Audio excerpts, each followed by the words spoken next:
Dan and Corey here, welcoming you into Libservative. The great fundamental issue now before our people.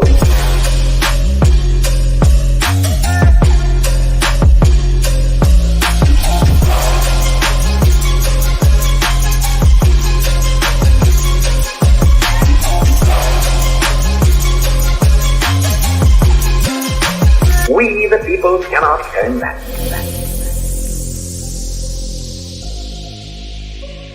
Yeah, welcome in to another rousing rendition of Libservative, the show of intellectual idiots fostering political and cultural literacy. He, as always, is Corey Walsh. And he's Dan Griffin. And for Bell the Bodysnatcher, this is going to be a great episode. I'm vastly underprepared. My Dan, it might be biased, but I think that every episode is a great episode. You are just all sunshine and rainbows, aren't you, Corey Walsh? I just enjoy being here and hanging out with you guys. You laughed. You didn't say the same back. I like how soft you can be sometimes. It's very...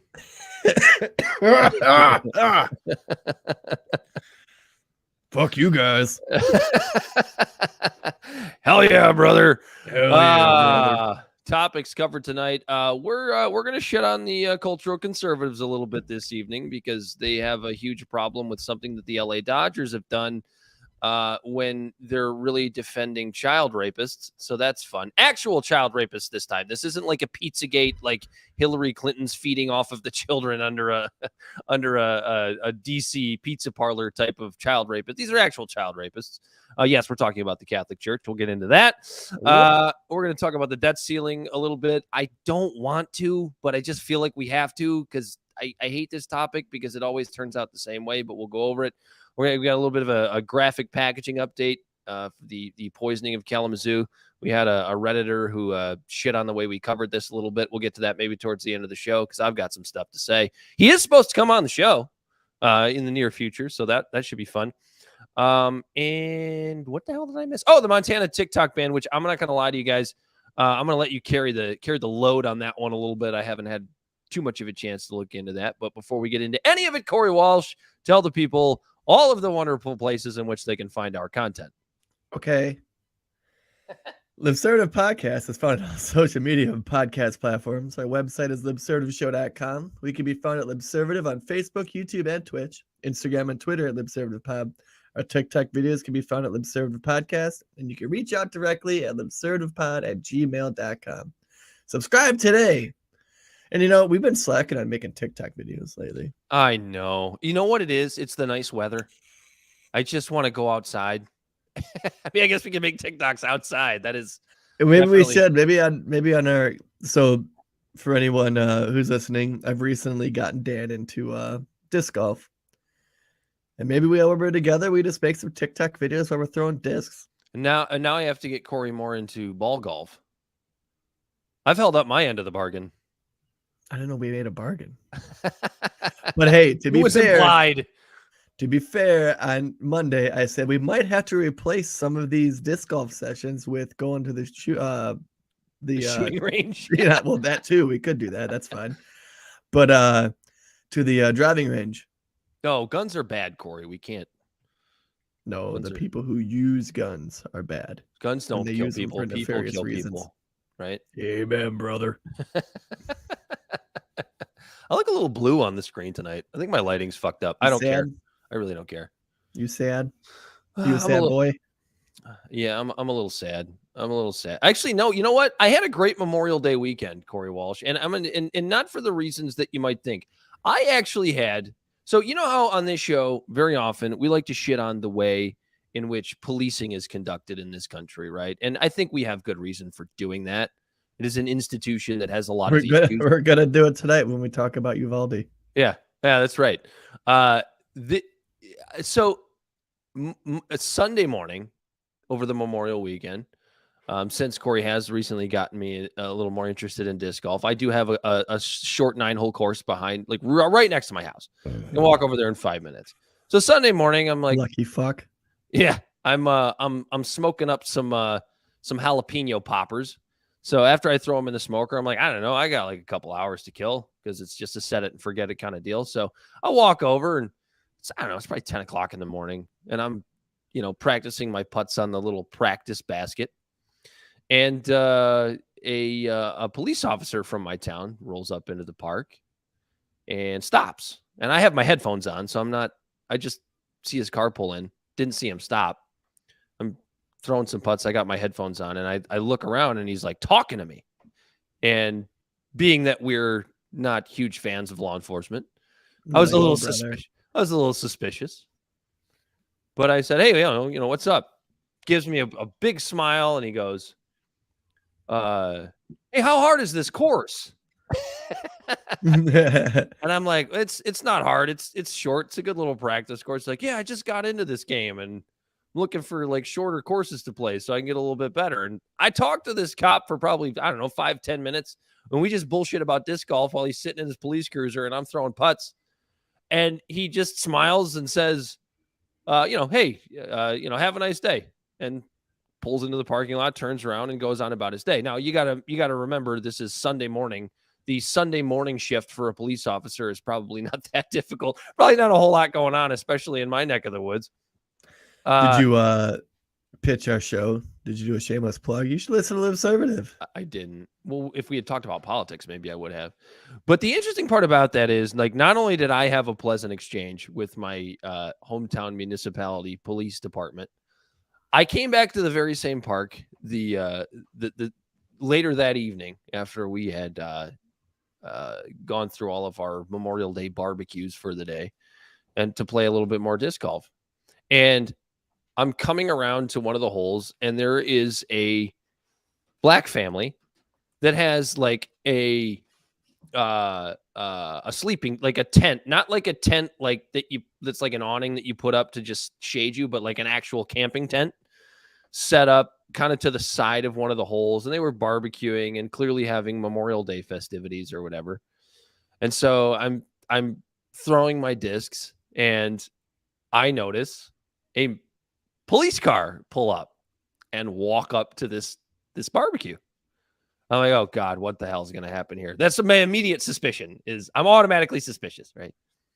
And so they pull up, and I overhear a little bit of the conversation.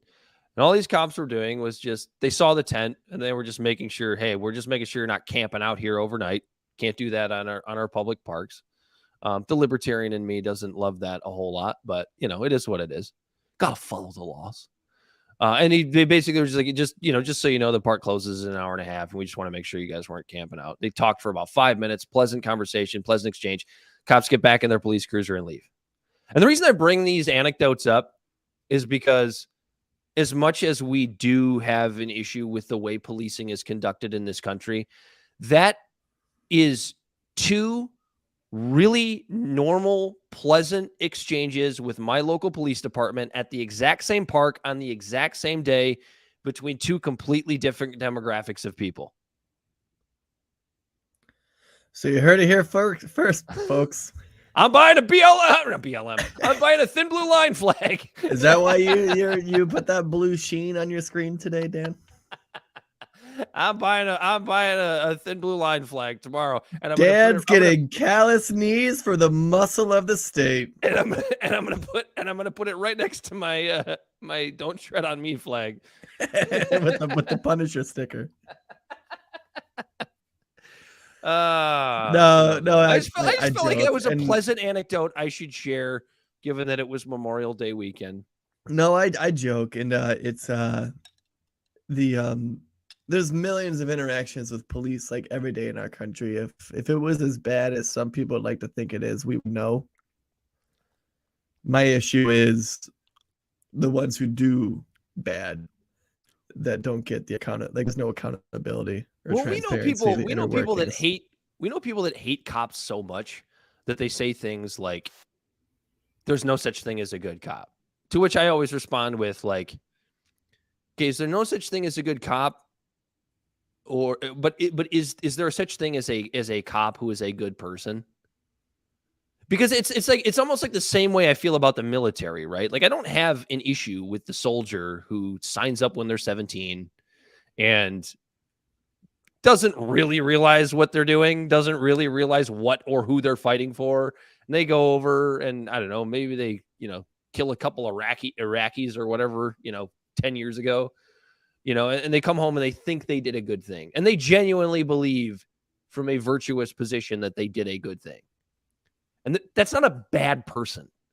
You know what I mean? That veteran that came home and fought in a war that was a waste of time, American lives and foreign lives. Right. Whether not we a bad agree with being. the war or not, that individual thought they were doing the right thing. They thought they were coming from a virtuous place. We see that all the time in various walks of life where people truly believe they're being virtuous. They're doing things for virtuous reasons. I feel that way about, a lot of people that support LGBTQ rights. Like, so we have issues with we, not just us, but there's the issue of, children and gender affirming care and surgeries. And it's a very different conversation. But people that maybe defend those things actually feel like they're coming from a virtuous place. And who are we to tell them that they're not coming from a virtuous place? When somebody thinks they're doing something virtuous and you tell them that they're evil Satanists, that conversation ends right there. It's over right there. That's not the right conversation to be had. I feel that way about cops. I feel that way about the military. I feel that way about LGBTQ rights in certain aspects. A lot of walks of life where that's taking place. Where you talk about pro-life, pro-choice, right? Again, both sides. Why is it such a contentious issue? Both sides feel they have good points, and they do have good right. points. So I don't know. It's just an interesting anecdote. I figured I would share. I was pleased by it, I guess you could say. Ooh. You were pleased that no one got shot. Especially me. It's a pretty good bar to have, I guess. Especially me. I don't care about those blacks. Dude, I'm kidding. I got to spend the whole weekend on the west side of the state on the beach. I beached it up, did some discing, played in some beautiful courses, and I was reading Sorry Guys, We Stormed the Capitol. I was reading that book. I'm about halfway done with it. I've begun that. We do plan to have the author Ben Hamilton on the show. Yep. I think I'm through the first two chapters. I read the introduction and the first two chapters. It's humorous. Like, yeah, there's a lot of he's a funny guy. I can't wait to talk to Ben. Dude, Ben, if you're listening, as soon as Corey and I get through the book, man, we're gonna have you on. I'm reading the book and like some of his like perceptions and insights on things. It's literally like, this fucker's reading my mail. He's inside my brain. And it's great. Well, and what's refreshing about it so far to me is that like there are a lot of people like us out there, right? Nobody would listen to this show if people didn't kind of think similar to the way that we do. It's just like, hey, can we just take a step back and actually analyze the situation before we like form a just goofy dig our opinion. heels in on one side or the other before we form a goofy opinion on it. I mean, we've talked about how we feel about January 6th multiple times on this show. It was a horrible day. Like, we can admit that. It was a horrible, ridiculous, in some ways dangerous day in American history. But we can also take a step back and understand that, like, dude, people are fucking pissed. People are just fucking frustrated with our government. And what makes it more frustrating is they don't really understand why they're pissed or why they're supposed to be pissed, which is why they latch onto a guy like Donald Trump. That's why, my opinion over the last, since 2016 has about Trump voters has evolved. Like, I was one of those guys that thought like every Trump voter was a piece of shit for a long time. For probably 2 years, I thought that, maybe 3. But then as the 2020 election came along, you really start to recognize, like, it makes sense why they like this guy. They don't understand what he actually was as a president. They don't take the time to really evaluate his presidency from an objective perspective. But I get why people voted for him, especially 100%. In 2016. Maybe not in 2020 so much, but definitely in 2016. I get it. Like, people are mad. Like, we're tired of this shit. Yeah. So like actually, it's funny you say that, because I'll actually write down one of my notes I wrote about the book. The Capitol wasn't about Trump. It wasn't about Biden. It was about a light at the end of the tunnel fading. Trump was from the outside. The outside was inside, and that inside was getting turned out. To go from Trump back to the establishment was unacceptable, not when they were so close to draining the swamp. Yeah, when they really weren't. Right. But this is from the perspective of how these people saw it. Yeah, Their own president told them to storm the Capitol. He talks Fight like about. hell. He talks about in the introduction. What was it? He was talking to.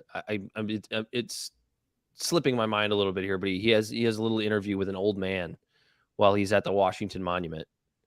And I don't know if this is the introduction or chapter 1, but it's towards the beginning of the book. He's talking to him, and by the end of the interview, Ben mentions that there are a lot of folks that are at the Capitol that have this really strange belief that if they can just stop Joe Biden from being in a certain place at a certain time and being sworn in, that he won't become president. Yeah. What they don't ever tell you is like, okay, let's say that's true. Let's just say if you stopped Joe Biden from getting to the Capitol steps on January 20th, 2021, and suddenly he just wasn't going to be president anymore, what next? And none of them have an answer. I know. Like, it's just like you're off into the abyss at that point. It's what's really terrifying is the amount of people that he interviewed on January 6th that just don't understand fucking 8th grade civics. Yeah. I mean, it's like, it's bad. Like these people that consider themselves such amazing American patriots that don't even understand their history. Like the group of women that were holding up the Caesar phrase, the semper, what is it? The Semper Tyrannus or whatever it is. Yeah, Semper Tyrannus, I think, or something along those lines. Yeah. Not even understanding that it was the people that thought they were saving the Republic that actually destroyed it. Right. When you look back at the Romans, it's fascinating. I can't wait to dig into it. I know they were like, if anything, Trump was Caesar. Right. That's what they think. Yeah. Yeah. Oh, I'm sorry. That's what he thinks. Yeah. It's like, from your perspective, Trump was the Caesar. Anyway, we recommend it. We hope to have Ben on soon. That's sorry, guys. We stormed the Capitol. It's, you know what though? You know what I don't like, and I'm gonna say this right now. I have a little bit of a qualm with the title of the book, only for this reason. Like, I understand it and you understand it.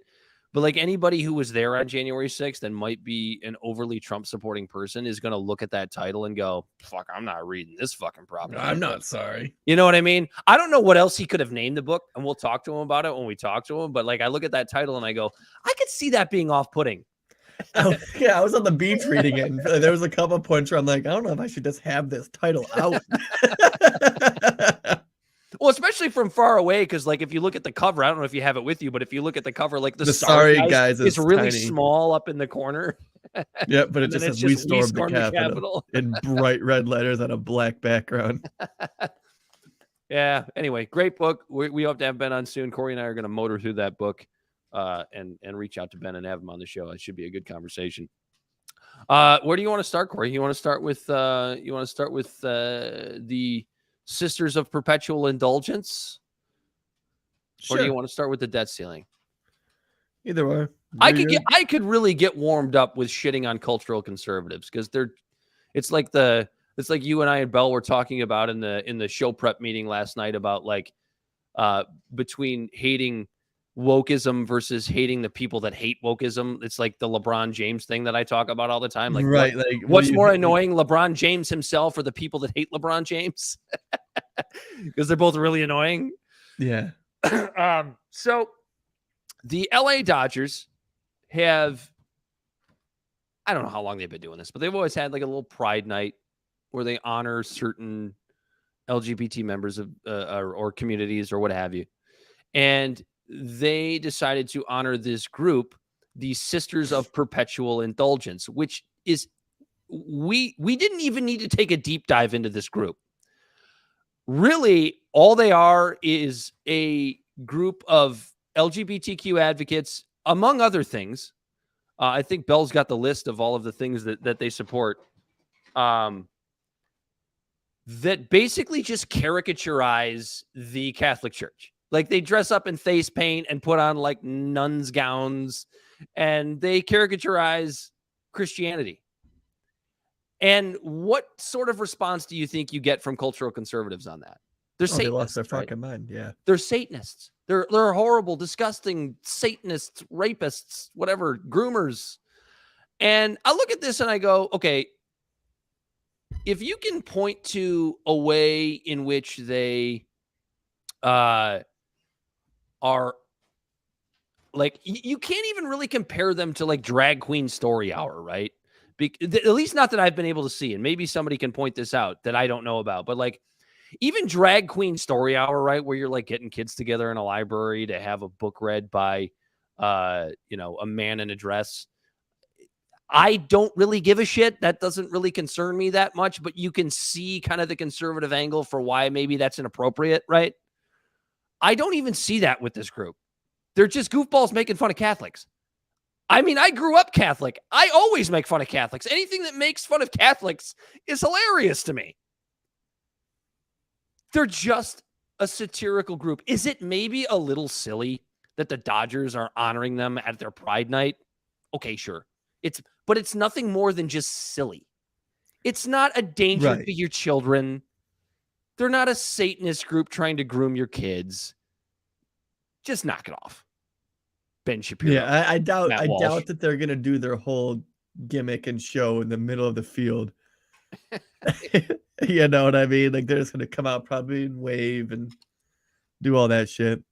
If they're gonna have some guy dancing on a pole with a guy in the cross, I could see people being upset about it. But so Bell just sent us something in the private channel. He said, I'm gonna read it verbatim. A lot of the shit they protest is real shit. That's why we love having Bell as our Google person, because he just throws out the real words. Things including the Gulf War, poll tax, minor strike of '85 in the UK. You know, they seem to be a legitimate activist group, twerking their way to freedom. Yeah, who just dress up like Catholic nuns and paint their faces and make fun of Catholics a little bit. Yeah, and so the reason why we're even bringing this up is because the right likes to do this weird like Salem witch trial almost thing where they just yell, instead of yelling witch trial, they yell groomer, groomer, groomer, groomer. Mm-hmm. Meanwhile, in Illinois, a report came out that names 451 Catholic clerics, religious brothers who abused children between 1950 and 2019. And how recently did this report come out? So the report itself came out May 23, 2023. Okay, so we're talking about less than a week ago. Yeah. As we record on May 31st, 2023. The Illinois Attorney General's Office investigated the Illinois Attorney General's Office investigation released Tuesday that it found 451 Catholic clergy sexually abused nearly 2,000 children in the state over a nearly 70-year period. We did the math. It was about 40 a year. Which is more than 4 times the 103 individuals the church named when the state began its review in 2018. Catholic Church sounds awfully a lot like the police union. Listen, no, like this is, I mean, is somebody who grew up Catholic, and I'm assuming we have either Catholics or lapsed Catholics that watch and listen to our show. I certainly am one of those lapsed Catholics. I wouldn't even say I'm a lapsed Catholic. I'm just not fucking Catholic anymore. No, you were baptized in the blood of our Lord and Savior Jesus Christ. Dude, I was fucking confirmed, bro. It was, I'm a confirmed Catholic. It's confirmed. I went through all the childhood sacraments when it comes to the Catholic Church. I know it well. And like, listen, I don't have an issue. Again, like we talked about in the beginning of the show, it's like I don't have an issue with police officers, but I have an issue with policing. Okay. I don't have an issue with Catholics per se. That's your faith. You have an issue with Catholicism. But I have an issue with the Catholic Church. And if you want to sit there and be the person that wants to shit on the people that satirize a church whose clergy members who have been known to sexually abuse children for who the fuck knows how long, honestly, at this point. But then you want to be a socio-conservative and talk about how, the sisterhood of perpetual indulgence, or drag queens, or, whomever LGBTQ people out there, they're the ones out there grooming your kids. This is probably, like, as much as I shit on, like, the socio-conservative publications like the Daily Wire and the Blaze and those others, like, this might be their biggest miss yet, dude. Dude, it's low-hanging fruit. They sit there and pander so much about protecting the children and stuff like that, and then we have this documented case of thousands and this is just in Illinois. Yeah. There's 49 other states in this country, Dan. Dude, documented stuff of, like, the Catholic Church just repositioning priests. All they do is, like, if they're, like, suspected, or somebody's makes a complaint about sexual abuse in a Catholic church, in a small community or large community, doesn't matter. All they do is they just take them. They'll move them from, whether it's here in Detroit, they'll just move them to Georgia. They'll move them somewhere else. They'll just get them out of there, where they just continue to do the same thing, and then they reposition them again. That's why I compared them to the police unions. Just a couple weeks ago, we talked about that cop who killed Breonna Taylor, got moved 45 minutes away or whatever to another police precinct. Same fucking shit. You did say that. I remember that. Yeah. Look, like, this one really kind of chapped my ass. Like, you're really defending the Catholic Church? Yeah. The people that the socio-conservatives that all they want to talk about is how drag queens are grooming your kids. All they want to do is call everybody a groomer, and you want to defend the Catholic Church of all institutions, the Catholic Church. Hey, Belle, if you can, look up how many people who dress in drag sexually abuse kids for me, would you? The data is probably so minimal. It's probably not even anything. And it's probably hard to really, because they just take their dress off and go, "What do you mean?" Yeah, it's probably hard to nail down, but, like, I mean, look, there's documented cases of sexual abuse in the Catholic Church going back fucking forever. Like, when you said, like, oh wow, there's a reason there's 2,000 kids in the Catholic Church in the state of Illinois were sexually abused from 1950 until, I don't remember when you said it ended, but I wasn't that surprised. It's like, yeah, I'm like, shocker. It's sad that we feel that way. Yeah, it's sad that we feel that way. It's like, I mean, I can tell you my own situation. The small church I went to as a kid, we had Father Steve. I mean, no, I was never an altar boy. I never did any of that. You thank God. The story up for so many jokes. But no, I just remember, like, one day Father Steve was just gone. Nobody had an explanation. He was just gone. Fuck. And it's like, I'm not saying that Father Steve was touching boys or whatever, but I mean, why else would he just be gone? Like, just one Sunday mass, we showed up and he was not there anymore. He was just not there. That's my fiance Marissa. Yeah, sure you weren't. I don't know what she's talking about. Father Steve and you. Oh.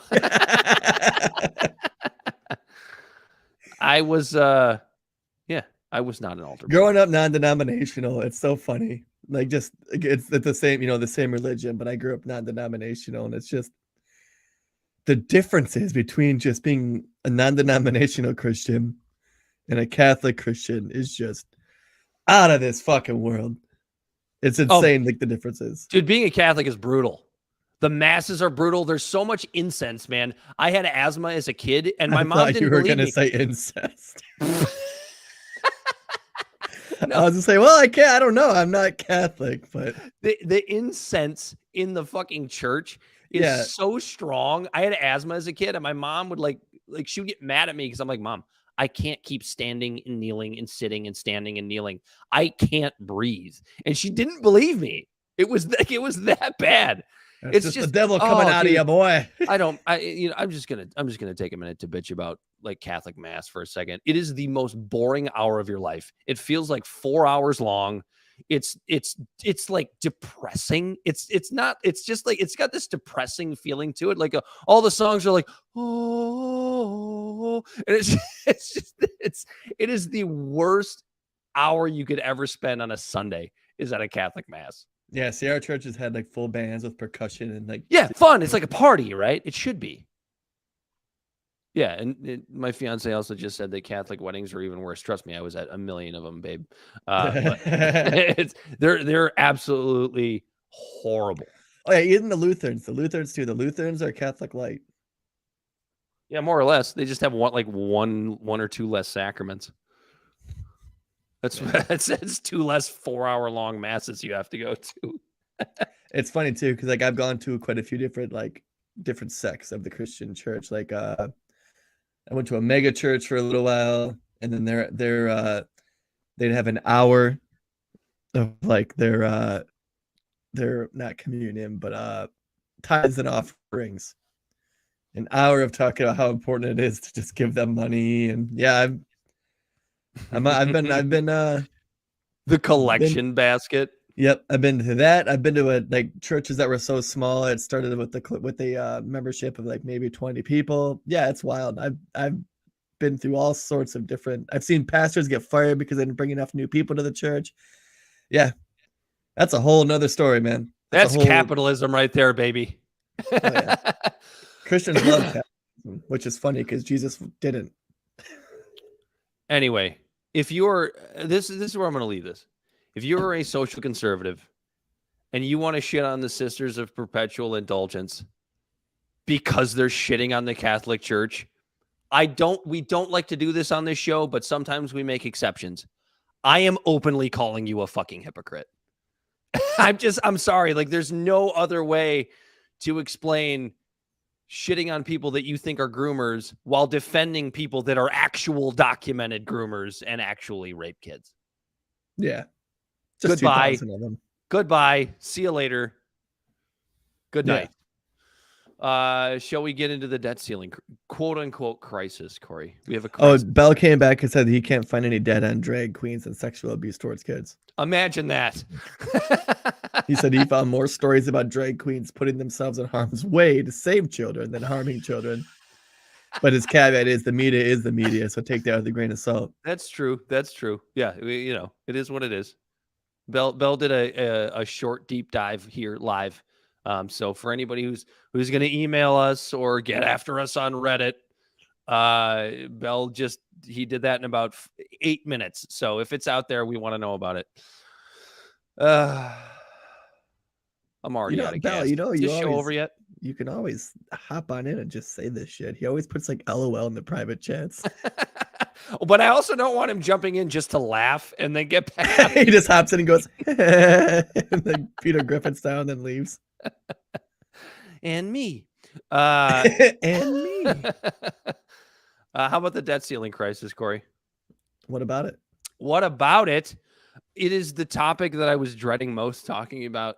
Because we knew how it was going to end. Remember, we said it like 2 weeks ago, like they're going to make this big stink about it. And then right down at the wire, they're going to be like, none of us are happy with the compromise, but this is politics. I feel like we're about to just have the same conversation that we had the last time the debt ceiling vote came to fruition. This is okay. So let's just make it real simple. This is the way the debt ceiling always works. First of all, if you don't understand what the debt ceiling is, it has nothing to do with spending. It has to do with giving the federal government the ability to pay the debt that's already on the books, right? So that's number one. It has nothing to do with spending more money, okay? That's number one. So what always happens is Republicans sit there and grandstand and pretend like they need to perhaps let the government default on its debt, even though they don't actually feel that way. They just feel like they have to say that in order to get concessions from Democrats for other spending issues. And each side ends up caving a little bit, and ultimately, boom, we either extend the date of when the debt ceiling stops or we actually raise the debt ceiling. That's what happens every single goddamn time we have this conversation. And it's what's going to happen every single goddamn time we have this conversation until all of the octogenarians are out of our federal government. And I love the way Catherine Mangue Ward put it on the Reason Roundtable this week. When are we just going to be the generation that takes the car keys away from our parents? Sorry, mom and dad. You're 89 years old and you can't fucking see anymore. You can't drive the car. Dad, you hit a little person smoking a joint. You thought it was a skunk, and we are no longer letting you drive the Buick. Yes, and the Buick is I don't even what's the analogy for the Buick. I don't even know what the Buick is. Oh, the Buick is just our fucking economy. That's right. The Buick is in the shop forever now. Yeah, Dad. It's just never making its way out. It's a lemon. Sorry. They just don't make them like they used to.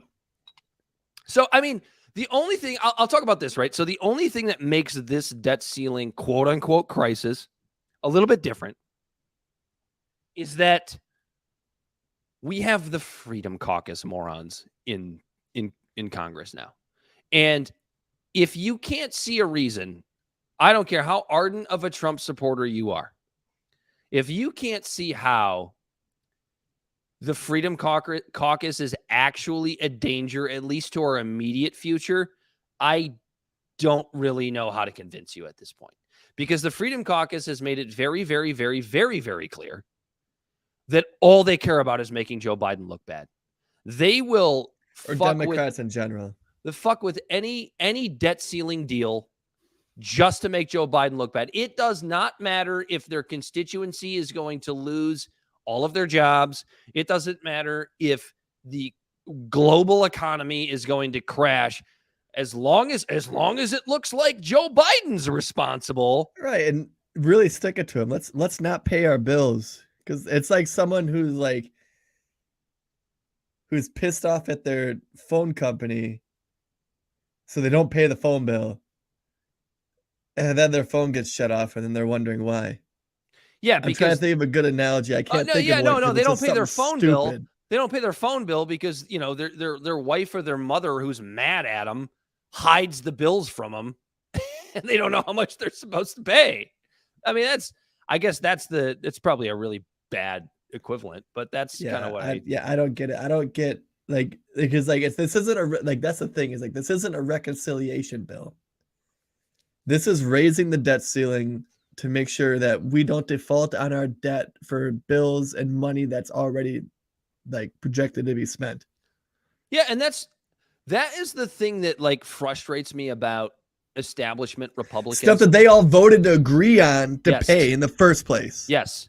And that's one of the things that really frustrates me about Republicans in ways that I don't get frustrated at Democrats. Democrats have their own fucking problems. But Republicans have this thing where they want to pretend like they're not involved with the national debt, but you don't hit the hundreds of fucking trillions and billions and zillions of national debt, this astronomically high number that I actually forget sitting here live today. You don't get that without bipartisan support. Yep. So stop being the ones if Republicans would just stop pretending like they're the ones that want to slow down spending in general, I would take them a hell of a lot more seriously than I do the Democrats. But they don't, because we've gotten to the point where the Democrats are the bullies and the Republicans are just impotent little turds and that kind of sneak and skirt around the edges in order to make their constituency think that they're fighting the evil Democrats, when, as we know, they're on the same fucking team. Yeah, absolutely. So it's like going on a date with someone saying you're going to split the bill and then, oh, I forgot my wallet. What? That card got declined. What do you mean? Well, and here's the other thing, right? You have the neoconservative aspect of it, right? Because you had Mitch McConnell come out today and say that the worst part of the debt ceiling deal that Kevin McCarthy struck with Joe Biden is the defense spending cap. Are you kidding me? That's the best fucking part. Right. If there is a good part of this deal, it is capping spending on the fucking military. It's not enough. You should be reducing its budget. But I mean, as a small consolation prize, I will take capping the spending on the military budget. But Captain Neocon, Mitch McConnell, says that's the worst part of this deal. But he also then, on the other side of his mouth, told Republicans in the Senate to vote for this if it passes the House, which it looks like it's going to at this point. I don't think we have all the details on it at this point, but it's just it's the same old caps. Shit.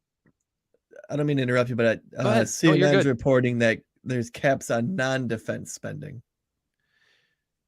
No, yeah, also. Oh, was there a cap on defense spending? Yes, maybe Bell can find it for us. But because Mitch McConnell about fucking 47 minutes ago had a quote about the worst part of the deal is the cap on defense spending. Unless I read that wrong. Maybe Bell can find it for us. Maybe I just talked out of my ass for the last 5 minutes, but I've done that. I've been known to do that before. Bell will correct us. The breakdown of non-defense discretionary spending of fiscal 2024, according to a source familiar with the deal, is that the cap would be about $704 billion, of which $121 billion would be for veterans, medical care, and $583 billion would be used for other areas. But so they're rolling. So I'm not exactly sure about the defense spending, but what we're looking at is they're rolling everything back to like 2022 budget, limited to a 1% annual growth for the next 6 years. Which, okay, that's actually, I'm not that upset about it. Because we do have to get a handle on our debt. We have to. Right. The problem that I have is, and I agree with that, right? The small L libertarian in me has no problem with that.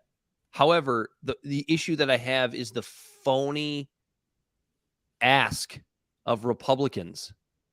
They act like that's what they're trying to do, and they're not, because whenever we start talking about spending, there's all of the good stuff that really could reduce spending. Republicans won't touch. Right? They won't touch the defense budget. They won't touch, and look, this is a difficult conversation for a lot of people, but they won't touch Medicare and Medicaid, which I don't necessarily know that it needs to be cut, but we know that the way that our aging population is going, and the ultimate downfall of Medicare and Medicaid, and particularly Social Security, with more people more people collecting more in their retirement than they're paying in, eventually those programs become insolvent. You still have to discuss reform. And they won't even discuss reform. I'm not an advocate of like getting rid of these programs per se, but like what we're doing right now eventually is going to stop working.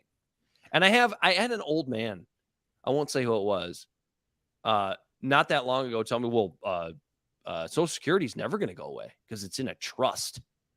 As if like, no, it's not. It's in the general slush fund. Well, even so, like, let's just say he was right. Like, even if it's in a trust, like that, how does that make it so that it can't become insolvent at some point? And it's easy for you to say as a 75-year-old man who's going to be long dead by the time that I'm ready to collect on my Social Security. Why should you give a shit? How's it going, Bright and Eyes?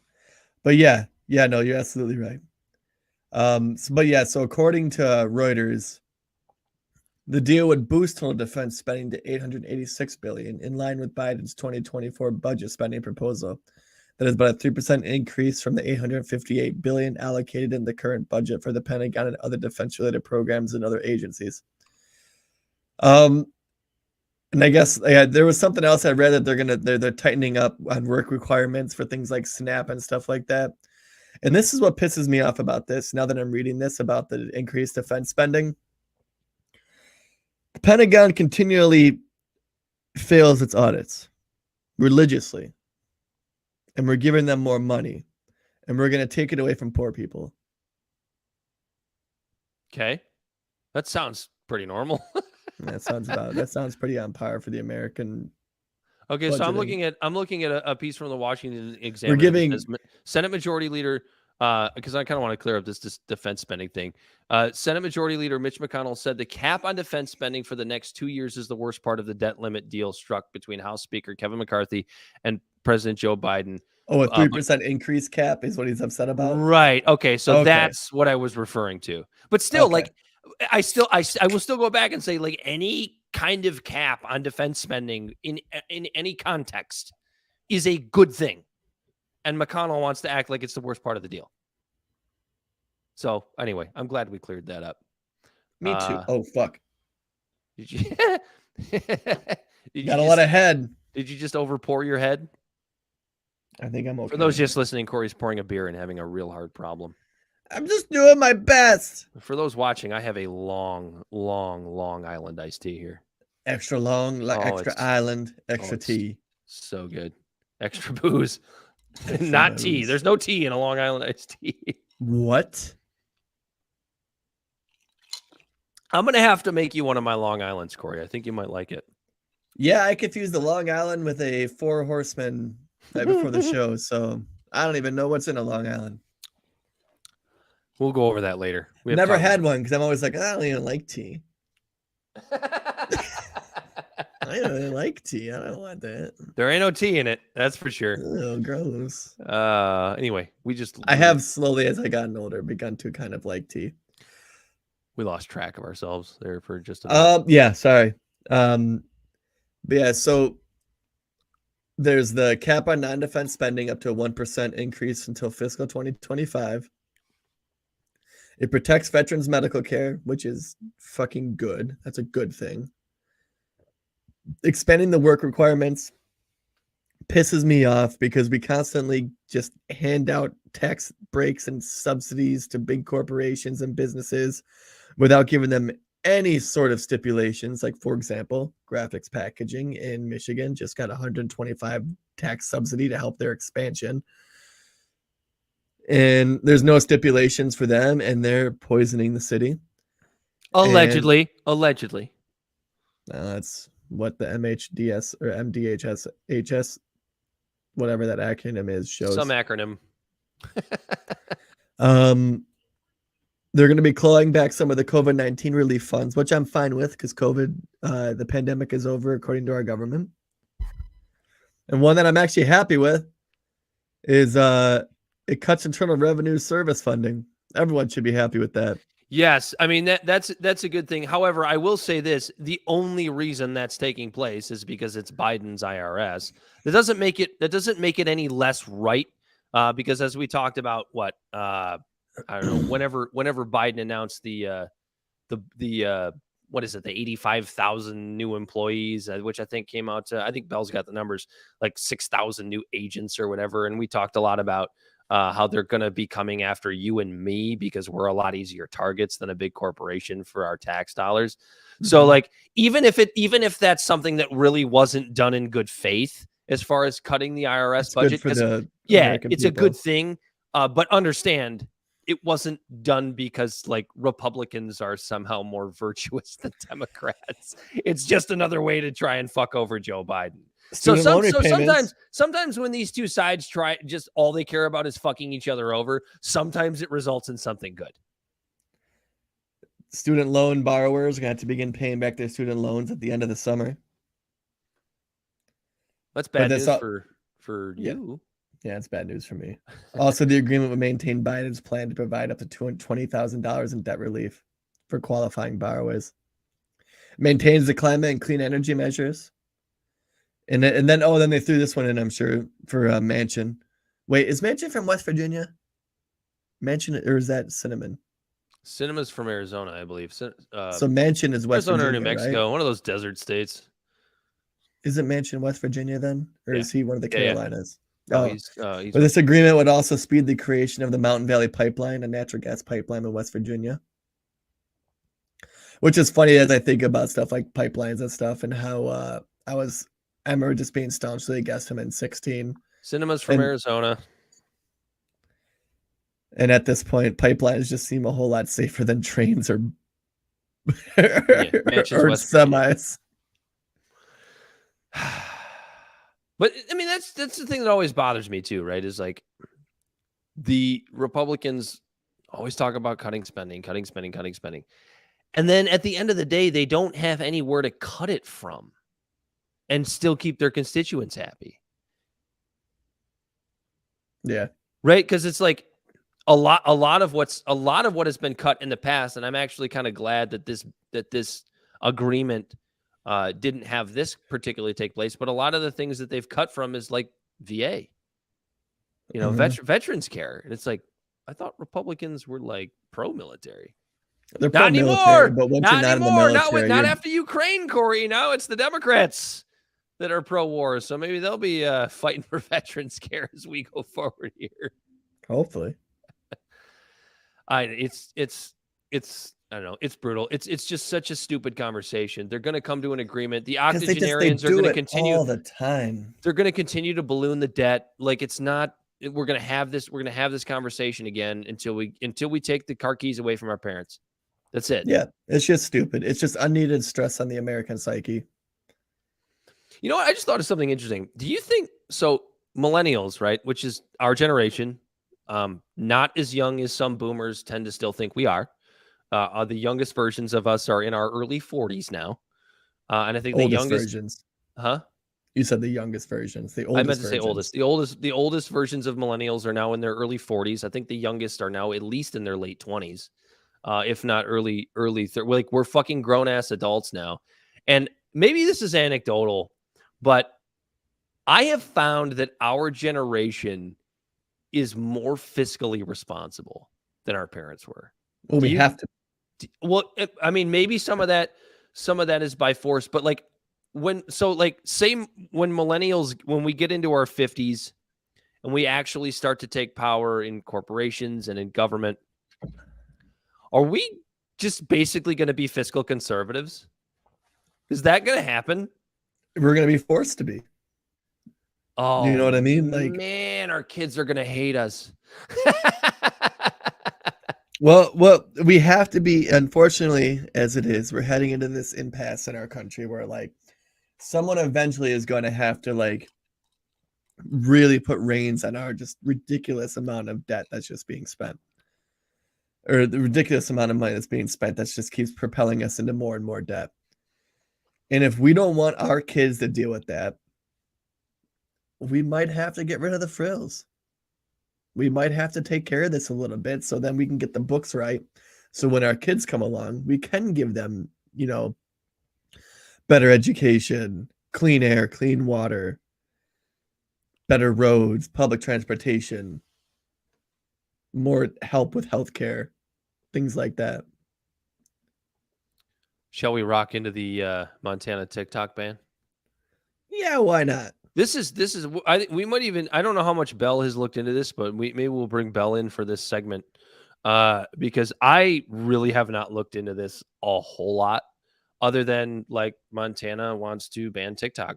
That's all I really know. Yeah, so Montana became the first state in the U.S. to completely ban TikTok last week. The measure is expected to be challenged legally and will serve as a testing ground for the TikTok-free America that some national lawmakers have envisioned.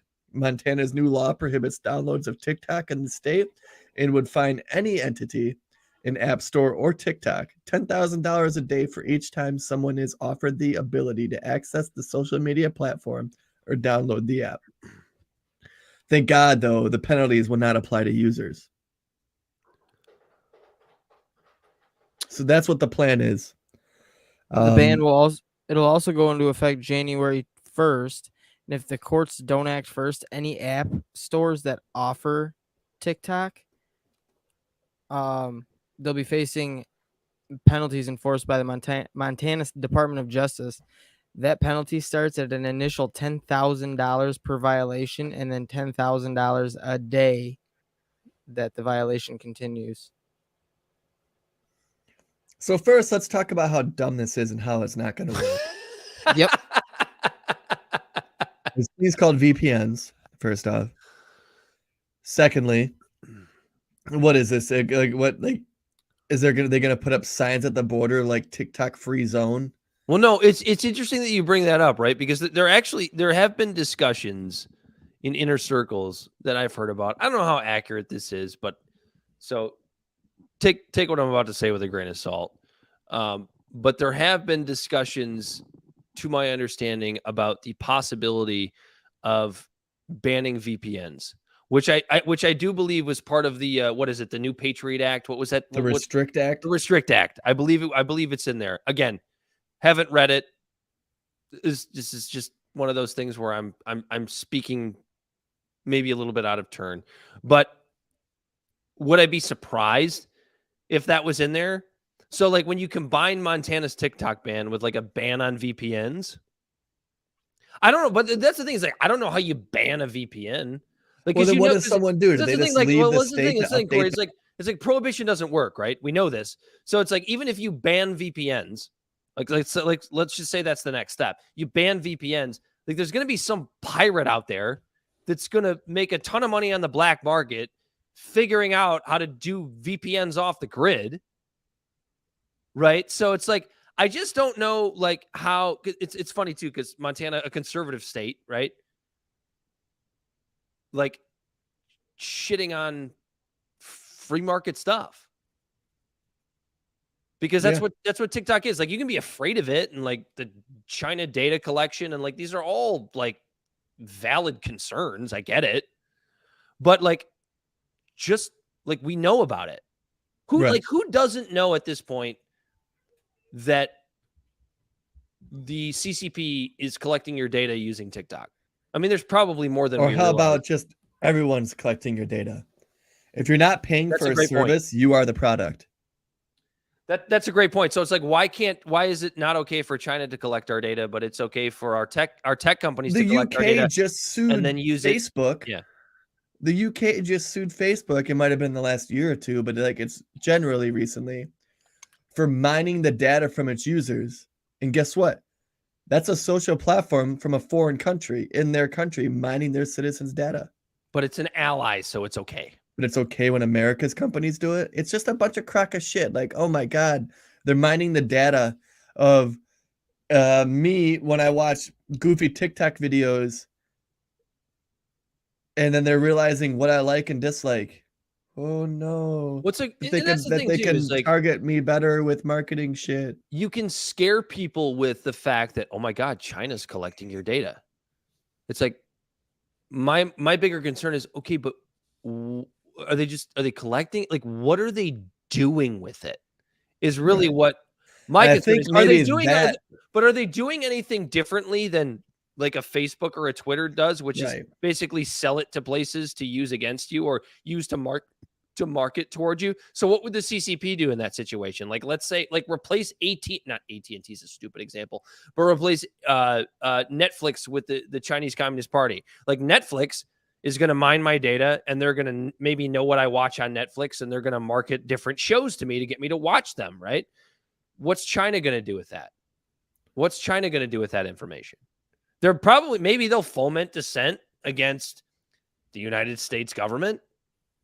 I don't know what they're going to do with it. So that's why I'm okay with the federal ban of not allowing TikTok on government phones.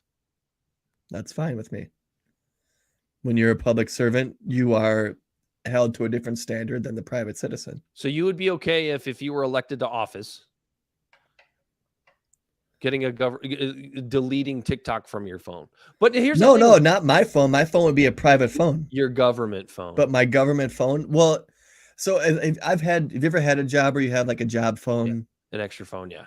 I've self-censored my phone. Yeah, I've self-censored myself on those phones anyways. I don't download Facebook and use the company phone for any of my social media shit or anything because I don't want my work knowing that shit. Right. If I'm in a public service position, I'm not going to be dilly-dallying on TikTok with my government phone anyways. I'd be on my private phone. Yeah, and the other question is like, how is this going to be enforceable? Right. Are we going to watch how fast we see lawsuits because someone in a state next to Montana lives right on the border and the cell phone tower that gives them service is being pinged from just 100 feet away in Montana. I don't think you realize how remote Montana and Idaho and Wyoming are. Right. But like, you understand what I'm saying. Yeah. So Montana would be a bad example, but like let's say like New Jersey decided to do that, and there was like a phone tower across the river in New York that pinged. Yeah, that would be. Because that happens when you go down to Detroit, you get those text messages, welcome to Canada. And it's like, I'm not am I that drunk? I think I'm still in the US. Not even just Detroit. Like if you go up to like Port Huron, or even north of Port Huron, like it's 40 I've gotten miles. It in Port Crescent. It's 40 miles from north of Port Huron over into Canada, and you will still get those Canada texts. It's 40 miles, a straight line across the lake. Yep. I've gotten it in Port Crescent, gotten it in Algonac, Port Huron, all up and down. St. Clair Shores, Metro Beach. I've gotten it at Metro Beach. Interesting. Nobody knows what that is, but it's none of that. No. So in Michigan, where we are, Michigan actually has one of the biggest international borders of any of the states. Is there so this is a little bit of a nonsensical conspiracy theory here, but do you think part of with Montana being such a conservative state, like I don't care if you're a conservative state. Did they just legalize weed, or was that Missouri? It was Missouri. I think it was Missouri. Bell will find it for us. I like how Bell's just become our bitch. No, he's our Jamie. Nice. It's 100% nice. Missouri, by the way. Yeah, that's what I thought. Yeah, be nice to Bell. I'm nice. It's you know what? Long Island's make me mean. Sounds like it. As soon as he gets off this podcast, he's gonna go punch holes in the drywall. I'm gonna go. Fucking Montana. I'm gonna go kick my dog and beat my wife. And blame it on TikTok. No, so the conspiracy theory I had was that like how much of this is actually China, and how much of the fact that like TikTok is kind of a woke platform is the reason for this ban. That and the narrative can't be controlled on TikTok. It's very clear that the FBI has, and the government has their fingers all up in the guts of Twitter and Facebook and Instagram and all these other things, but they don't in TikTok, and they can't control it. And that's why they're afraid of it. Great point. Take your tinfoil hat off now. Did you come up with that all on your own? Yeah. I was just wondering if you had heard that theory elsewhere. I may have in passing or something. That's just something I thought of, because Twitter used to be the same way, and then they decided to hire a lawyer that was ex-FBI, and then we saw how that went. Anyway, fuck Montana's TikTok ban. Yeah, it's stupid. It's probably not even gonna hold up in the courts. The government has a huge, the Supreme Court, like our judicial system, has a huge boner for siding with corporations, like they just did with the Sackler family. That's true. So, you want to update the people on Kalamazoo? Yeah, let's talk about it a little bit. It's interesting because I frame it as an update. There isn't really that much of an update. No, we literally heard about it like maybe a day or an hour even before we started talking about it on the show last week. But we have had some responses via email and via Reddit. We've talked to some folks. We just had an interview earlier today that we won't get too much into. That was a good one. As we approach this coming weekend, the first weekend of June, we plan on making our trip out to Kalamazoo and really take a look for ourselves with regards to how much poison there really is in the air from graphic packaging. So we're gonna go poison ourselves.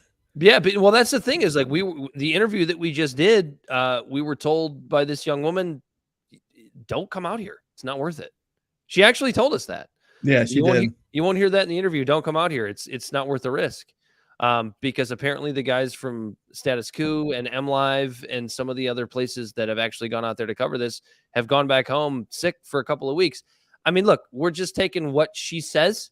I don't know if that's true. I don't really have any reason not to believe her, really. I don't really know why she would lie about something like that. Yeah, she's got receipts. she's definitely got some receipts. It was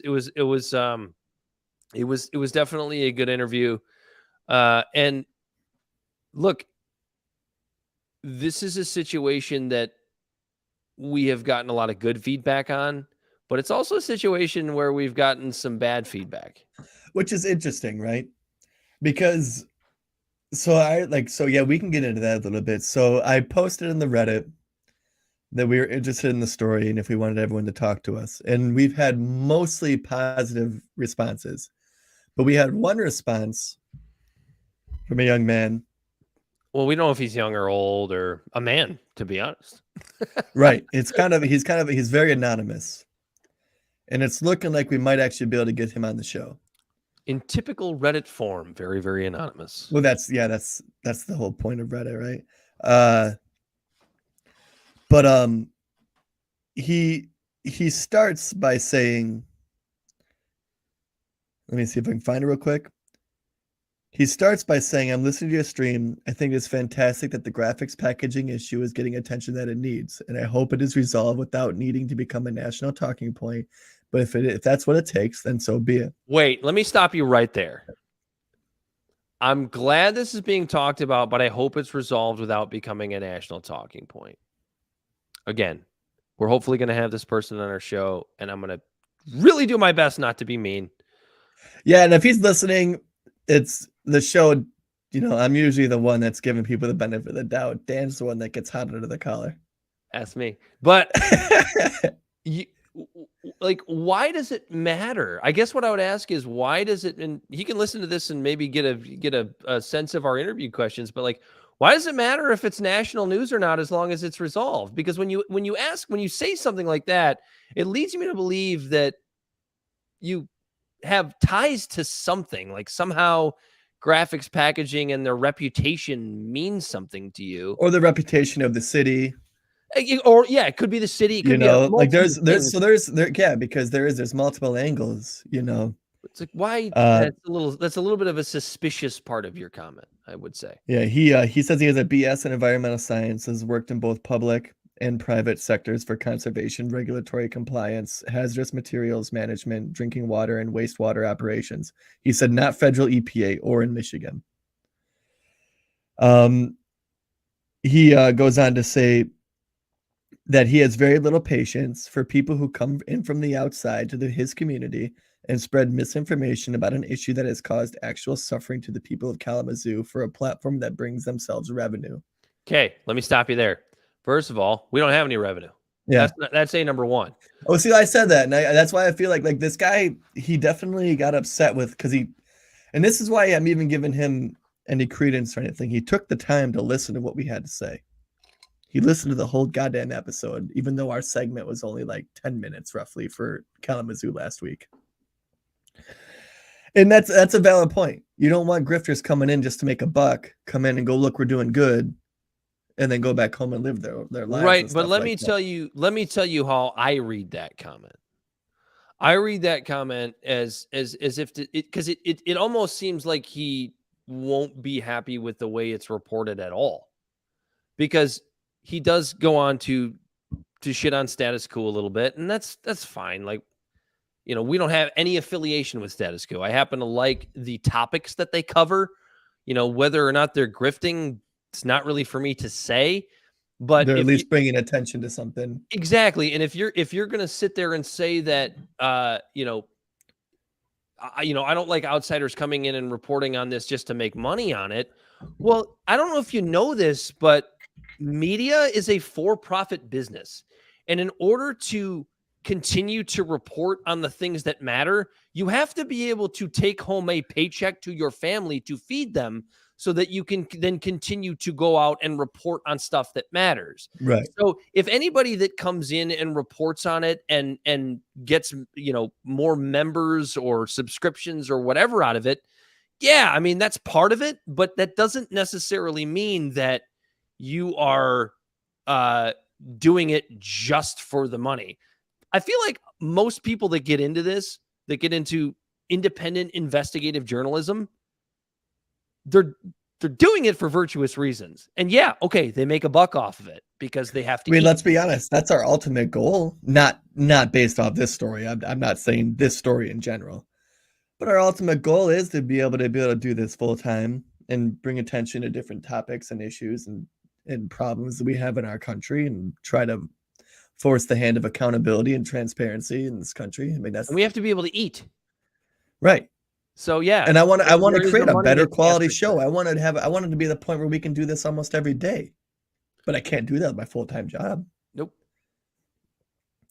Next point. But yeah, he says, I'm typing this as I begin listening to your segment, but then he goes, your discussion around GP starts around the 114.25 mark. To start things off, you ironically parrot the claims of status quo that I mentioned are conspiratorial in nature, and very weirdly deflect the blame from NS to the EPA on their supposed handling of the controlled burn of spilled materials.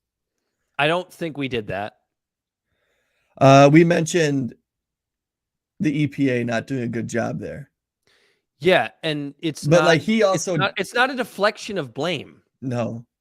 If he went back and listened to us actually talking about that when it happened, we ran Norfolk Southern through the fucking 100% we did. Because fuck them.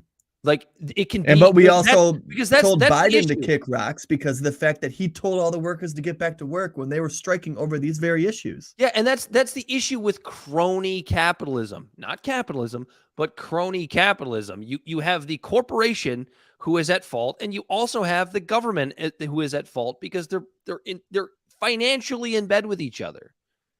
You know, it's okay to put blame on both. In my view. Yeah. Because then he goes, performed by, I'll make this quick. The controlled burn was performed by contractors brought in by the various emergency, state, and NS hired entities, not the EPA. The EPA is not a cleanup crew. The EPA only reported to the public on events and provided emergency consultation services for a disaster caused by the negligence of NS. Okay, which so we've said.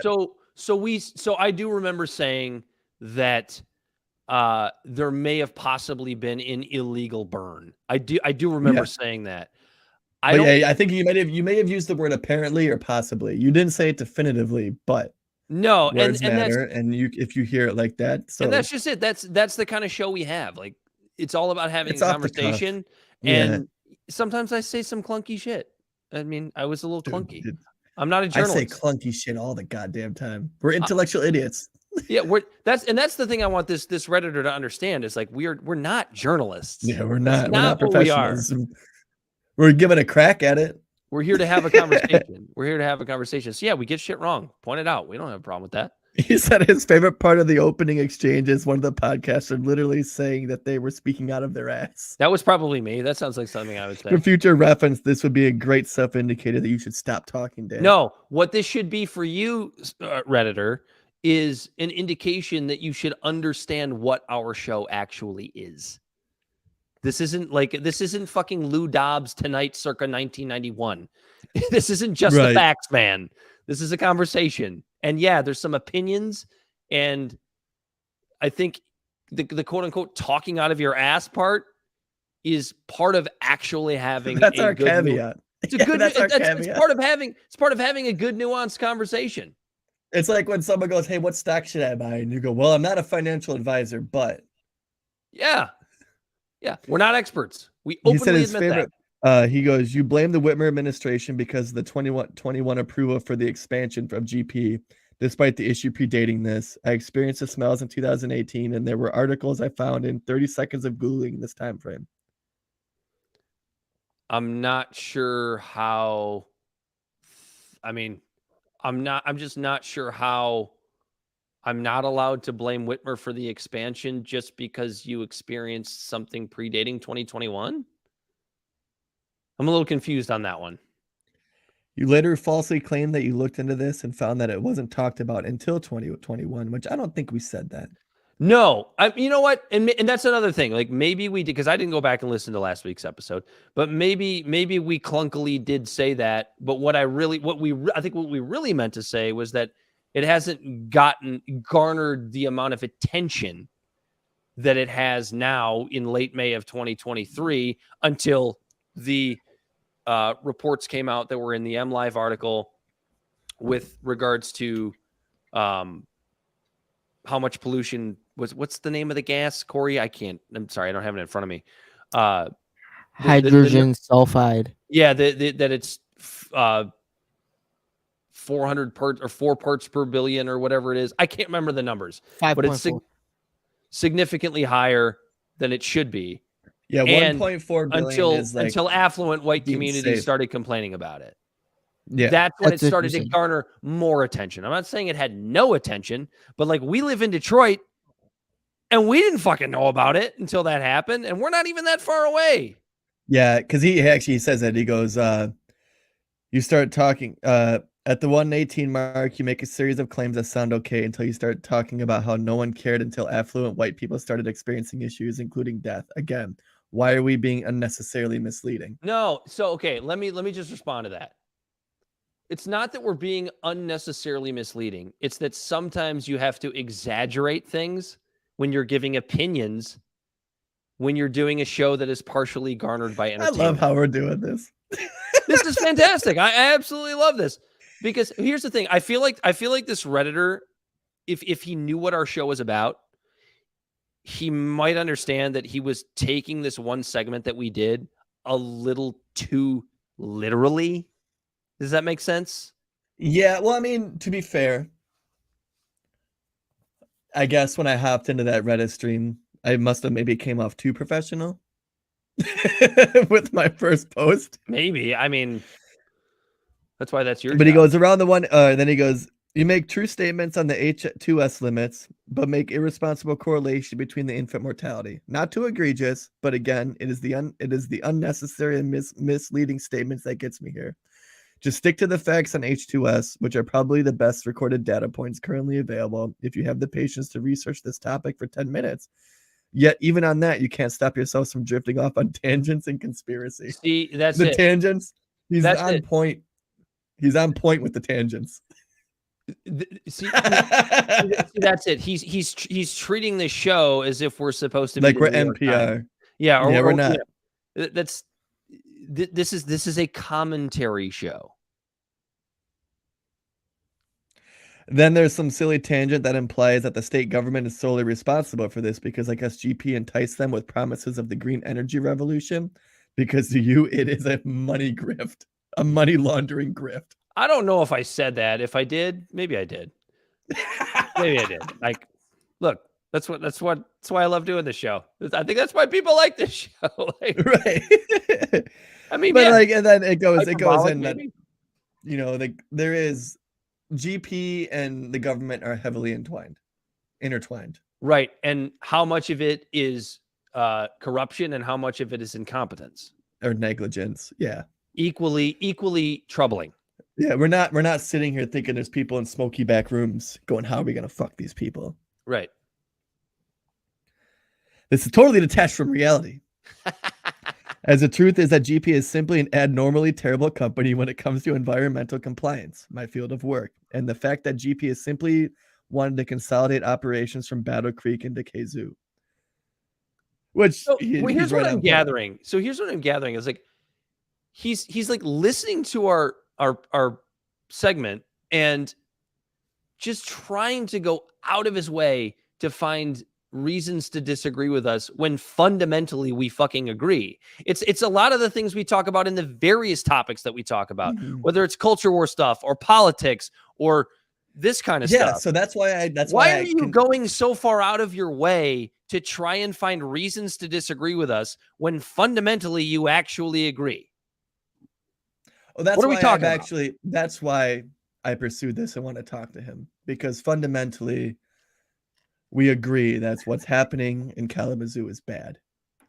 And if he has a different perspective and he wants to give a narrative that doesn't necessarily have the frills and stuff that our show kind of does have, then by all means, if we can get more word out about this, then by all means, we can hate each other the whole time. We might end up really liking each other. Who knows? Yeah, I agree. Then he goes, please stop calling it a cover-up. It's not helpful. It's low effort and it's false. We all know about it. It's in the media. You are fucking talking about it and no one is stopping you. You are simply trying to act like you have the inside scoop. For your own benefit at the expense of us and the fears of real victims, you are just as gross as these corporations. I do not think we try to act like we have the inside scoop. No. We had to go to Reddit. we openly admit we don't have the inside scoop. Yeah.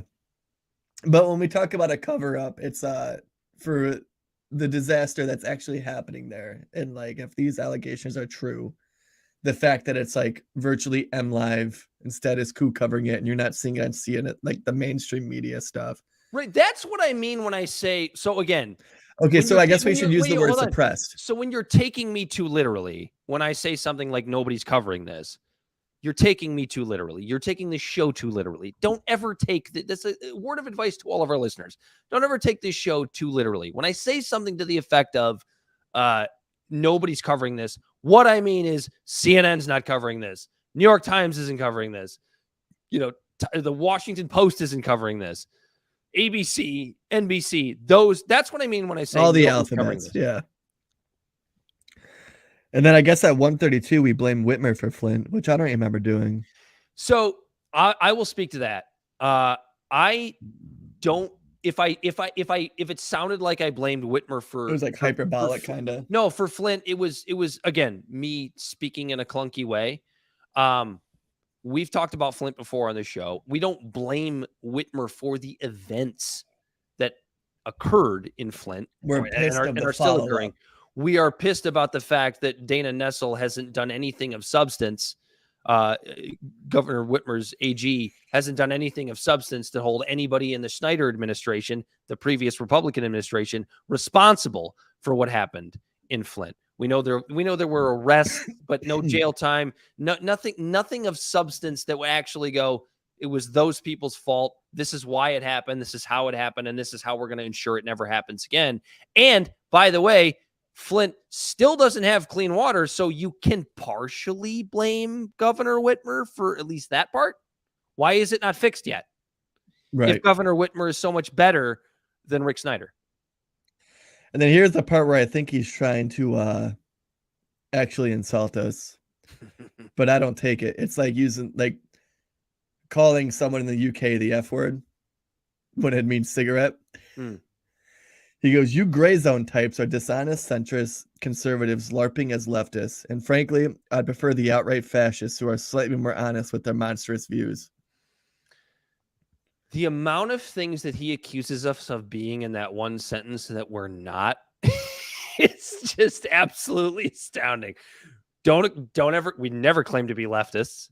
We don't claim to be centrists. We claim to be pluralists, not centrists. We didn't see the nuance and stuff. What were the other things he called us? Oh, he said he would prefer the outright fascists who are slightly more honest with their monstrous views. So who are you talking about?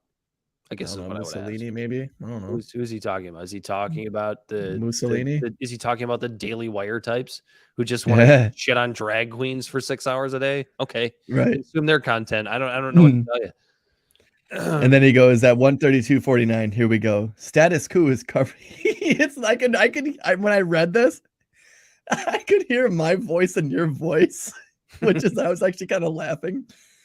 But Status Quo is covering this like crazy. Yeah, God bless them. As soon as we're done, please subscribe to Status Quo. We have no affiliation with Status Quo, and I hope then they subscribe to us, obviously, and then proceeds to suck off Status Quo for another 30 seconds. 30 seconds, man. That's a long time. So here's my problem with all of that. My problem with all of that is like, he's basically pretending like he doesn't want anybody to cover it. Like, if you don't like the way it's being covered, okay, fine. Well, that's why we're going to bring him on so he can do his own version. Like, I do seriously want to talk to this guy. He might still bring value to the conversation. He's just, I can understand being pissed about grifters because we bitch about grifters all the time on our show. But here's the problem, and we do. But here's the problem I have with that. It's that it just kind of seems, and we'll let him talk for himself. We'll let him talk for himself. But it just kind of seems that like anybody that like turns a profit, and we don't even turn a profit, but Right. like anybody that like turns a profit or like makes revenue that is a media outlet that comes in to cover this is a grifter. It's almost like if you make money because you cover our story, you're a grifter. Well, if that's the case, then like say goodbye to independent media, say goodbye to media in general, because they all have to make money to keep things going. Yeah. And that's kind of the way he comes off. I'll let him defend himself. I'm not going to be an asshole. I'm not going to be mean. At the same time, Dan, yeah, we're sitting over here, 2.5 hours away where the air here we think is clean. Mm-hmm. I feel like if we lived in a place like Kalamazoo, we'd probably also just be pissed off all the time also. I So guess this might be a little bit of projection. I guess. I mean, maybe this guy's a lot more like me than I realize because I'm kind of a fucking cynic. So maybe he's just giving me a taste of my own medicine.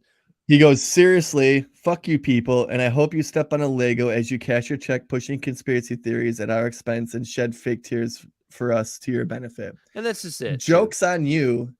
I step on Legos all the goddamn time because I have a 4-year-old. Not to mention, it's like nothing that he said there nothing that he said in that entire reply could suggest that where's the conspiracy theory? Like, did we say some things that were a little clunky and hyperbolic? Sure. But like, where's the conspiracy theory? Right. That's what I don't understand. And like that type of language is what turns me off to a lot of things in life. When you just want to, when you just hear something that you don't like, or even just hear something that is incorrect, right? Sometimes people are wrong. Like, just because they're wrong, they're conspiracy theorists. Just because they're a little clunky in the way they talk about things, they're conspiracy theorists. At least they're having the fucking conversation. Yeah. But yeah, so that's why I responded with want to say like, hey, we don't make a dime in our podcasting efforts as we are trying to spread awareness about different issues, as this isn't a money grab and want to see these problems resolved. We're not professionals, but self-described intellectual idiots. Appreciate you reaching out and breaking this down. We plan to read it on the show as adding more context is important. Would you be willing to elaborate more? So I'm sticking up to my end of the bargain that we actually read through and broke down what he was just saying. Because then his response to that was, I just sent you a DM. So we're going to have random Reddit user on the show. Yeah. And the fact that he wants to remain anonymous, we will respect. We'll kind of see how that goes. Honestly, I'm open-minded, but I think the fact that he is so tied to remaining anonymous is, a little suspicious. Suspicious is the wrong word. But who knows what he has? I don't know. I get it. I'm with you. I'm going to keep an open mind. I'm not going to be an asshole unless he gives me a reason to be an asshole. But he's the only one that had any sort of qualms with what we're doing. And that's just it. He's the only one that seemed to have qualms and is the one that wants to remain anonymous. But also wants to talk about it. I get, like I said, I get it. You're right. People are unique, beautiful snowflakes or flowers. We're all unique snowflakes. Or flowers or whatever you want to say. I guess my whole thing is, Corey, and we'll end with this. And I'll speak to random Reddit user that I hope we have on the show, is that I have absolutely no problem with you coming at us and telling us how and why we're wrong. What I have a problem with is when you try to accuse us of being something after listening to 20 minutes of a show that we have thousands at this point of hours recorded. And if you like to say that if you had just done 10 minutes of research, you would have found this, you would have found this, you would have found that. If you had just listened to a few episodes of our show, you would have known how to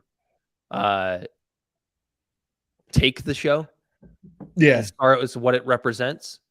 We'll be happy to have you on. I hope we have a good conversation. I think we I will. don't know. That's it. I just don't like being, I do not like being accused of being a conspiracy theorist. I mean, neither. That one hurt a little bit. out of the that and grifter. And grifter. Yeah. I think you got to be making money to be a grifter, but here we are. Yeah, we're not swindling anybody. Little does he know, if he comes on the show, maybe he'll help us make money and be actual grifters. Right, there we go. Libservative Podcast is found on all social media and podcast platforms. Our website is libservativeshow.com. We can be found at Libservative on Facebook, YouTube, and Twitch, Instagram and Twitter at LibservativePod. Our TikTok videos can be found at Libservative Podcast, and you can reach out directly at libservativepod@gmail.com. Subscribe today. Subscribe to your favorite conspiracy theorists today, right here. Dan, at this is why I'm Libservative. telling you we need to have fucking tinfoil hats for whenever we pull out anything that might sound like a conspiracy. I can joke about it because we do say that, like, here's an interesting conspiracy theory, but it's just all in good fun. It's all in good fun. Anyway. He's taking us more seriously than we take ourselves. Oh, 100%. I think honestly, that's what frustrates me more than anything else. It's like, dude, you're just taking us too seriously. Talk to us. It's okay. And we're not serious at all. This is actually the first time we've actually tried to come down on a story because this is close to home and we don't want to see this shit. We saw Flint and didn't have a podcast. We didn't. You know what I It was mean? kind of Like over at we that just point. said, I don't Well, know. obviously not actually over because it's still occurring. But The in Flint, we didn't mention on the show, Flint still doesn't have drinking water. In the city hall, the drinking fountains are covered with garbage bags. and East Palestine's still fucked up. And it's NS's fault. And it's Make that clear. don't forget to mention that. Make that clear. Oh man. For Bell the Body Snatcher, he has been Corey Walsh. And he has been Dan Griffin. This has been Libservative, and we are out of here.